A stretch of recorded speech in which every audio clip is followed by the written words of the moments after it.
নিষিদ্ধ সংগঠন ছাত্রলীগের কেন্দ্রীয় সভাপতি সাদ্দাম হোসেনের বাবা আমিনুল হক মারা গেছেন। মৃত্যুকালে তার বয়স হয়েছিল ৮০ বছর। বৃহস্পতিবার রাত ২:৩০টায় পঞ্চগড়ের বোদা সাতখামার নিজ বাসভবনে তিনি শেষ নিঃশ্বাস ত্যাগ করেন। তিনি স্ত্রী, ২ ছেলে ও ৩ কন্যা সন্তান রেখে গেছেন।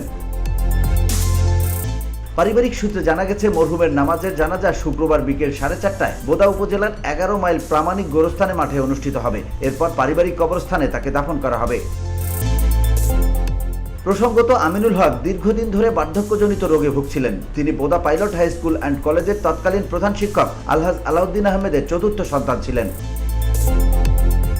তিনি জীবদ্দশায় ঠাকুরগাঁও জেলায় মুন্সিরহাট হাই স্কুলের ইংরেজি বিভাগের শিক্ষকের দায়িত্ব পালন করেন এবং সুনামের সঙ্গে অবসর গ্রহণ করেন।